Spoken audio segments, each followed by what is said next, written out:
My dear student, मेरे प्यारे बच्चों, आज हम लोग स्टैंडर्ड 2 का इंग्लिश का पहला चैप्टर द लिटिल प्लांट के बारे में पढ़ने जा रहे हैं।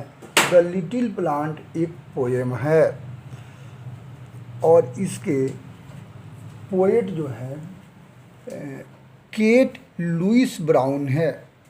केट लुइस ब्राउन ने एक सुंदर poem the little plant composed किया है, लिखा है। तो इसके कवि का नाम आप जान गए और इसके आप इस एपिसोड में नीचे जो है मीनिंग दिया हुआ है। ब्यूरिड यानी दफनाना, गाड़ना, लेटना, क्रीप रेंगना यानी धीरे धीरे आगे बढ़ना, धीरे धीरे बढ़ना, ब्राइट चमकना, रोज ऊपर उठना, ये मीनिंग है। इसे आप लिख लीजिएगा और याद कर लीजिएगा। अब आगे देखिए, अब कविता के बारे में पढ़ाई हो रही है। The little plant poem. In the heart of a seed buried deep, so deep, a tiny little plant lay fast asleep. फिर से सुनिए। In the heart of a seed buried deep, so deep, a teeny little plant lay fast asleep. अब इसका माने समझिए। एक बीज के अंदर यानी उसके दिल में, जब जमीन के अंदर इसे रोपा जाता है या गाड़ा जाता है, तब एक नन्हा पौधा धरती के अंदर सोया रहता है। तो बच्चों, अभी आपने सीखा कि एक बीज को जब हम एक बीज के अंदर यानी उसके एक बीज के अंदर एक दिल छुपा रहता है, और जब हम इसके ज़मीन के अंदर गाड़ते हैं या रोपते हैं तो एक नन्हा पौधा जो है सोया रहता है, धरती के अंदर सोया रहता है।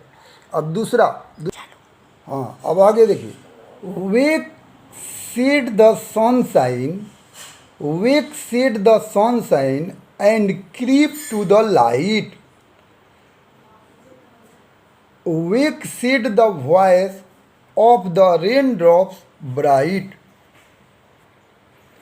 wake said the sunshine, wake said the sunshine and creep to the light, wake said the voice of the raindrops bright. धूप ने कहा, प्रकाश की तरफ धीरे धीरे बढ़ो।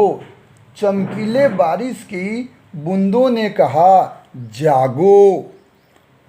तो धूप ने कहा, प्रकाश की तरफ धीरे धीरे बढ़ो। चमकीले बारिश की बूंदों ने कहा, जागो।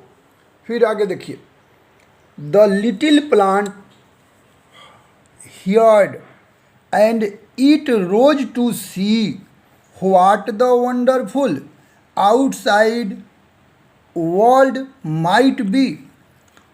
फिर the little plant heard and it rose to see what the wonderful outside world might B.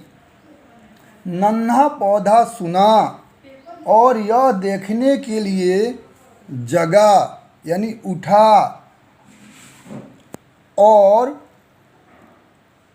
बाहर कितनी शानदार दुनिया हो सकती है, बाहर कितनी शानदार दुनिया हो सकती है। नन्हा पौधा जगा यह देखने के लिए जगा कि बाहर की दुनिया कितनी अद्भुत हो सकती है। तो बच्चों, आज हम लोगों ने द लिटिल प्लांट के बारे में सुना, समझा। यह एक छोटा बीज और उसके पौधे के बारे में, नन्हे पौधे निकलने के बारे में केट लुइस ब्राउन ने इस पोयम को लिखा है। आज भर के लिए इतना ही। और कल जो है इसका क्वेश्चन आंसर लिखाया जाएगा।